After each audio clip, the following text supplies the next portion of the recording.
네, 다음은 연역법입니다. 귀납법은 관련 과학 철학이 경험론인데 반해 연역법은 관련 과학 철학이 이성론입니다.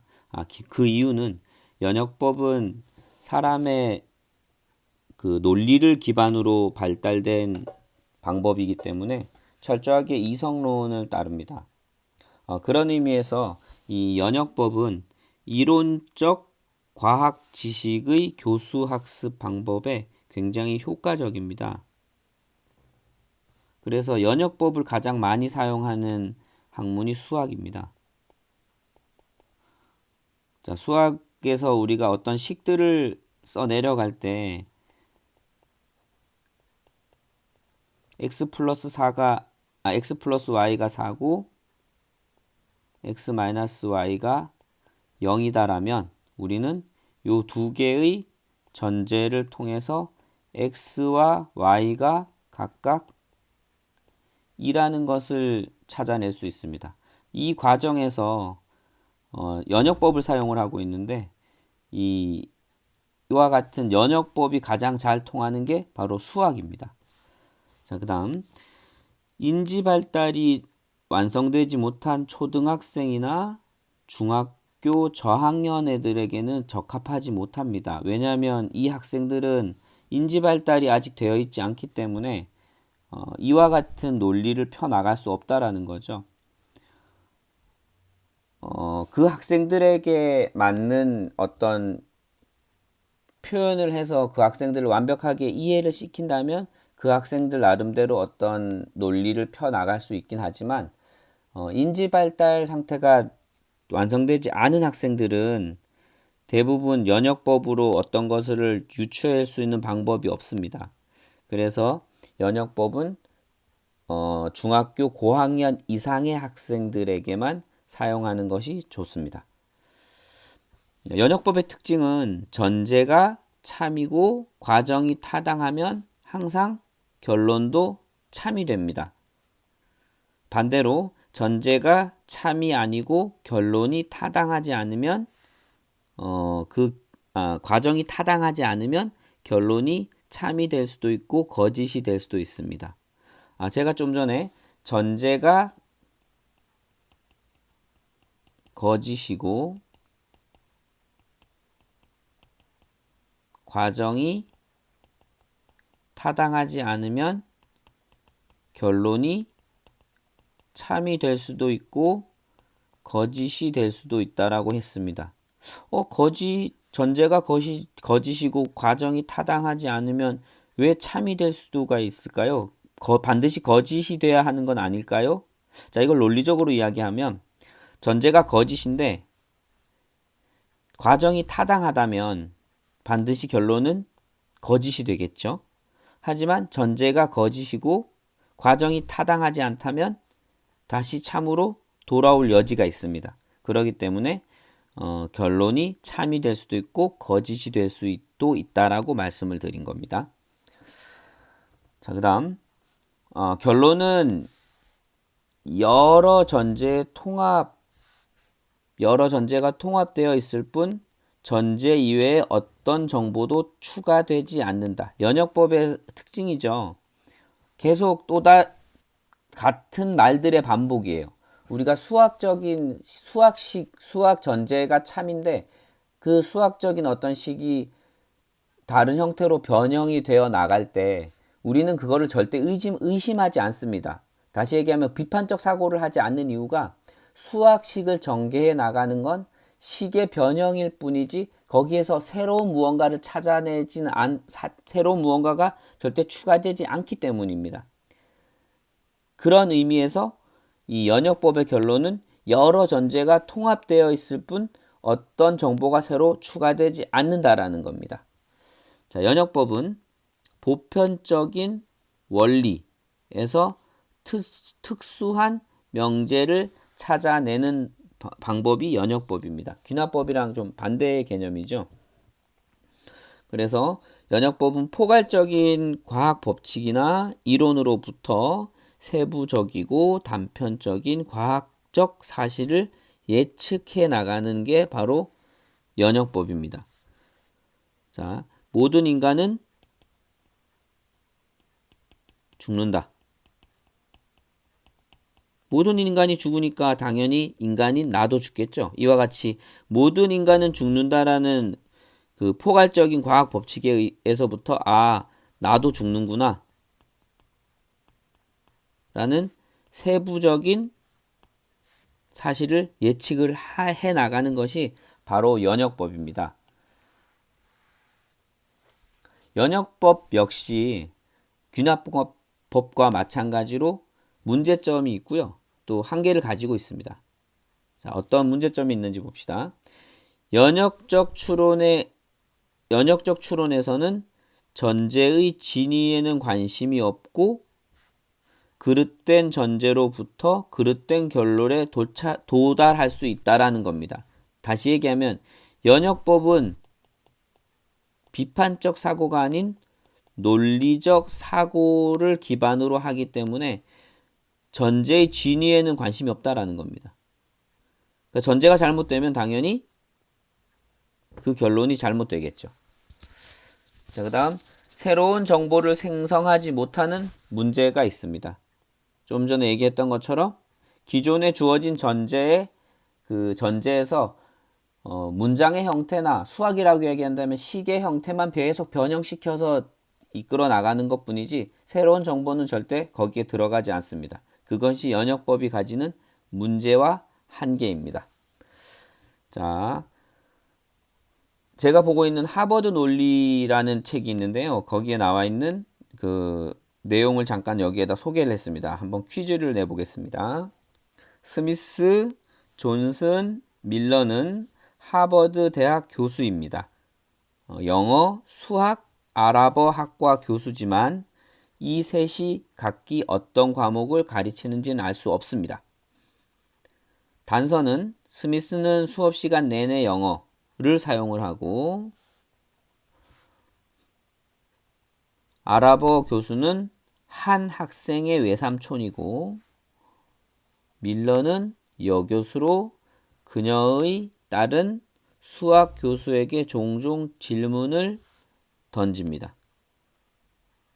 자, 하버드 대학의 수업은 대부분 영어로 이루어지고 있습니다.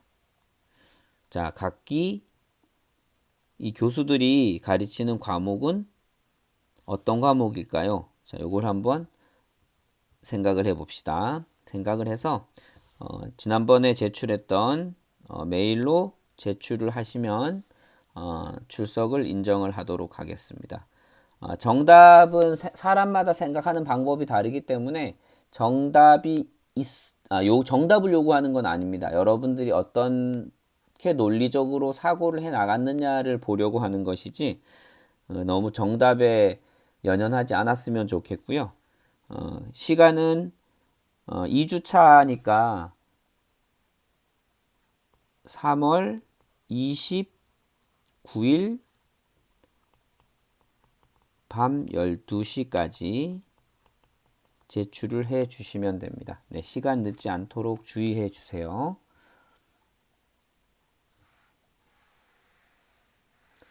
네, 세 번째가 가설연역법입니다.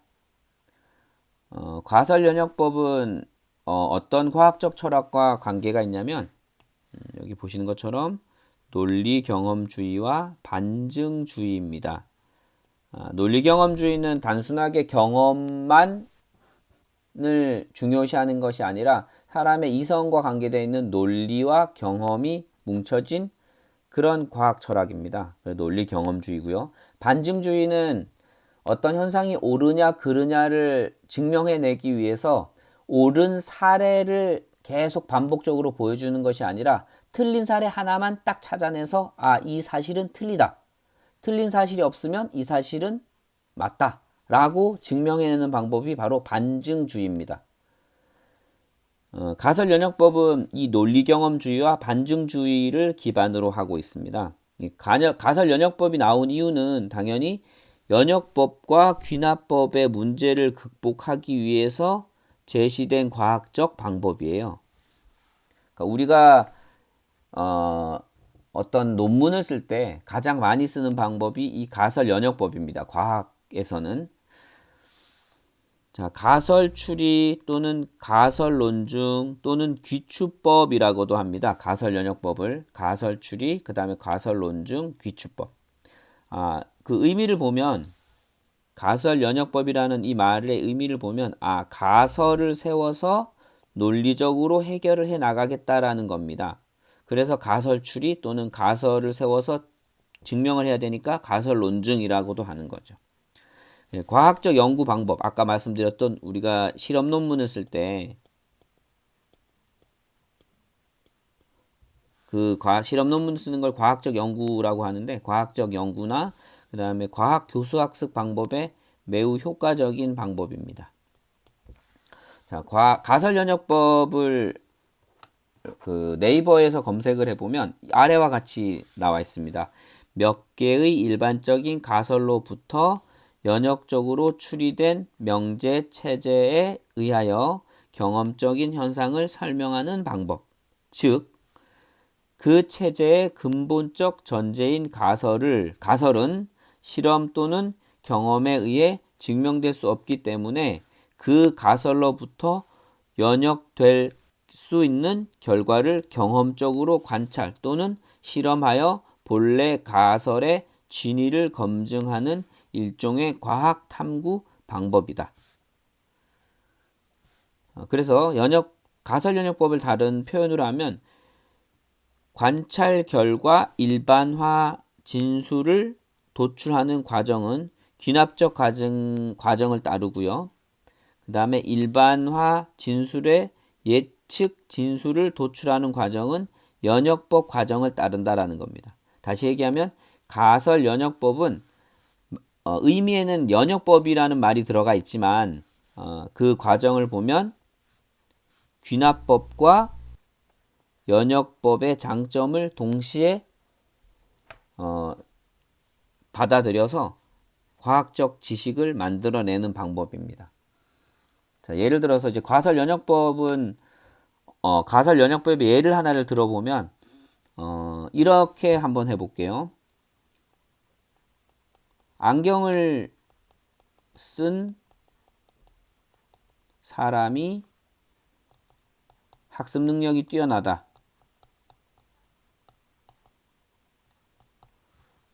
학습 능력이 뛰어나다. 안경을 쓴 사람들이 학습 능력이 뛰어날까? 이제 안경을 쓴 사람들이 공부를 잘할까? 라는 궁금증이 생겨서 만약에 안경을 쓴 사람이 학습 능력이 뛰어나다라고 가설을 세워보는 겁니다. 그러면 안경을 쓴 사람들이 학습 능력이 뛰어난지 안 뛰어난지 귀납법으로 증명을 할 수는 없으니 가설 연역법을 이용해서 이렇게 한번 해보는 겁니다. 무작위로 여러 사람들을 모으고요. 이 중에 안경을 쓴 사람과 쓰지 않은 사람을 나눕니다. 그리고 이 두 부류를 각각 다른 교실에 넣고 시험을 보는 거죠. 그래서 쓴 사람들의 결과와 쓰지 않은 사람들의 시험 결과를 보고 그 결과를 가지고 안경을 쓴 사람들이 안경을 쓰지 않은 사람보다 성적이 높으면 이 가설은 채택이 되고 그렇지 않으면 가설이 기각되는 겁니다. 자, 이와 같은 방법을 가설 연역법이라고 하는 거예요. 그러니까 좀 비약적으로 예를 들긴 했지만 이제 이런 방법이라는 정도만 여러분들이 좀 이해를 하셨으면 좋겠습니다.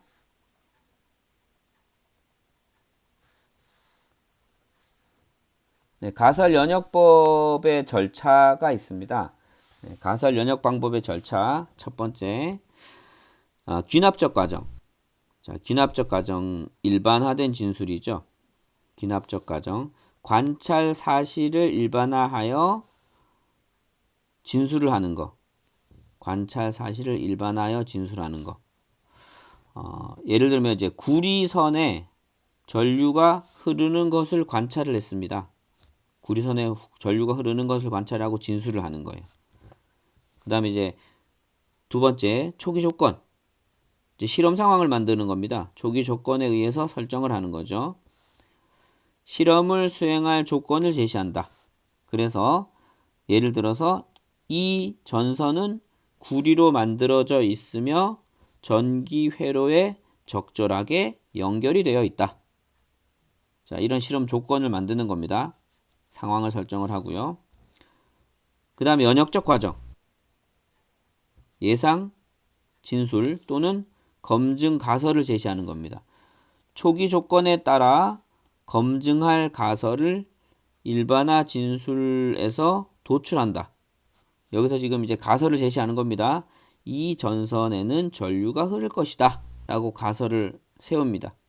그럼 이제 가설을 검증해야겠죠. 그래서 가설 검증.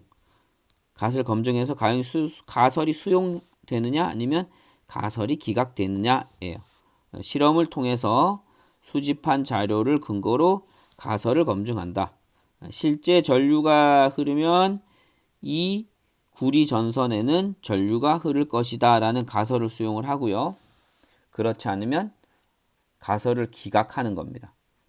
자, 여기서 지금 보면 연역적 방법의 4가지 단계가 첫 번째 귀납적 과정을 통해서 일반화된 진술을 하고 그 다음 두 번째가 실험 상황을 만드는 겁니다. 초기 조건을 설정을 하는 거죠. 그 다음 연역적 과정. 여기 가설을 제시하는 겁니다. 가설을 제시하고 마지막으로 실험을 해서 이 가설이 맞는지 틀린지를 검증하는 가설 검증 단계. 요 4가지 단계가 가설 연역적 방법의 절차입니다.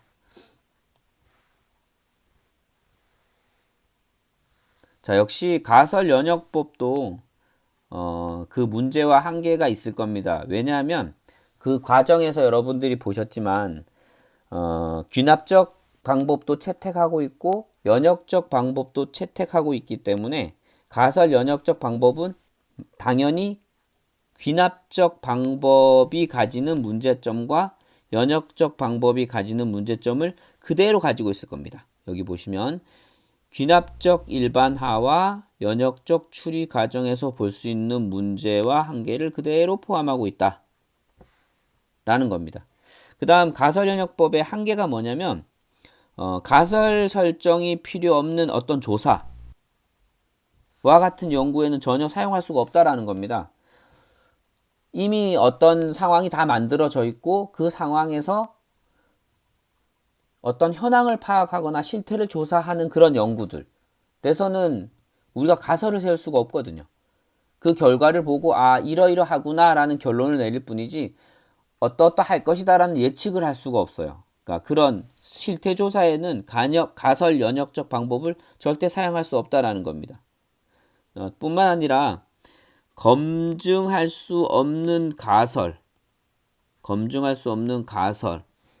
제기되는 상황은 절대 가설 연역법을 사용할 수 없다라는 거죠. 우리가 그 가설을 검증할 수 없는 방법이 어떤 것이 있을까요? 예를 들어서 좀 미신과 관계된 부분,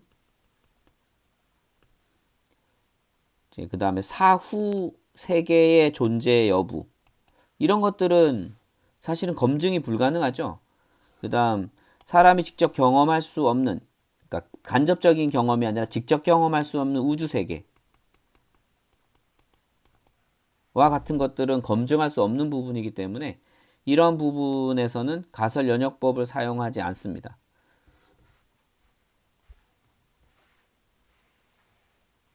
네, 마지막으로 4번째 논술의 구성입니다. 이 논술의 구성은 논술은 기본적인 형식이 있는데요. 이제 아래 보시는 것처럼 한 5단계 정도로 볼 수가 있어요.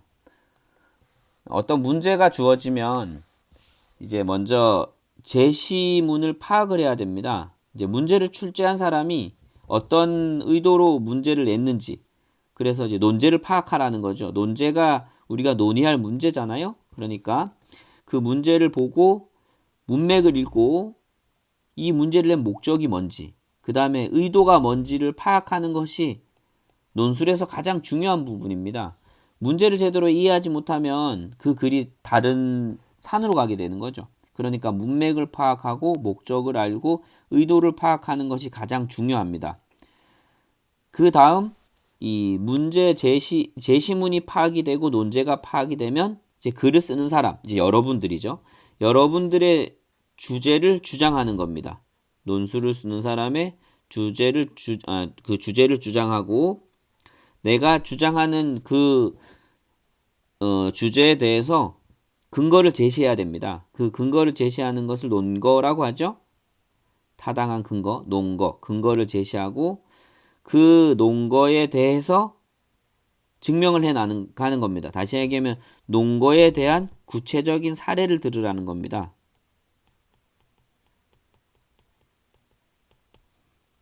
그렇게 해서 구체적인 사례를 여러 개를 들고 마지막에 한 번 더 그래서 나의 이러이러한 생각이 옳다. 나의 이러이러한 생각이 무엇이다. 라는 것을 다시 한번 강조해주는 그 주제 강조가 일반적인 그 논술의 기본 형식입니다.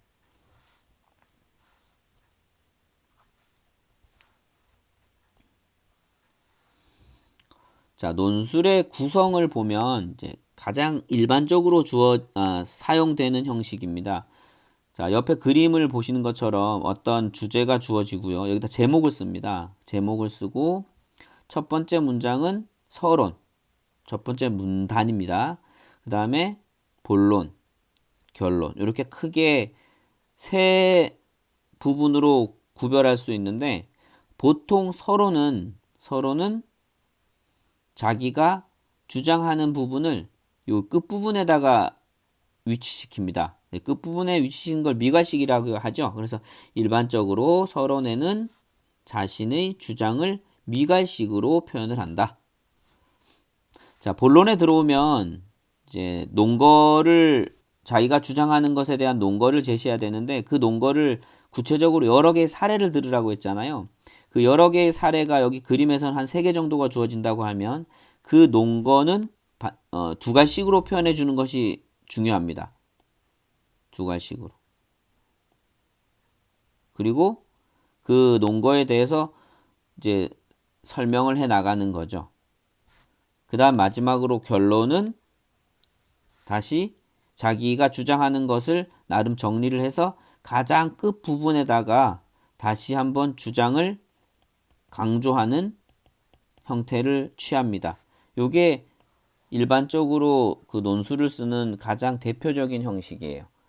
자, 우리가 이제 논술이라기보다는 여러분들이 자기소개서를 썼던 경험이 있을 텐데 이 자기소개서에서도 여러분들이 썼던 그 글을 보면 대부분 서론이 너무 길면 안 되겠지만 서론을 간단하게 쓰고 그래서 저는 어떤 사람입니다 라고 그 서론에서 자기가 어떤 사람입니다를 이제 미괄식으로 표현을 하고 내가 이런 사람임을 증명하기 위해서 저는 이런 활동도 했고 이런 활동도 했고 이런 활동을 했습니다 하고 그 활동에 대한 논거를 쓰고 논거에 대해서 그 설명을 이렇게 뒷부분에다 쓰게 되죠. 그리고 마지막으로 그래서 저는 이런 사람입니다 라는 형태로 글을 쓰는 게 일반적으로 자기소개서를 쓰는 형식인데 이 자기소개서를 쓰는 형식을 보면 이 논술의 구조와 거의 일치하게 됩니다. 자, 이렇게 해서 2주차 수업은 마치고 이제 다음 시간에 다시 만나도록 하겠습니다. 수고하셨습니다.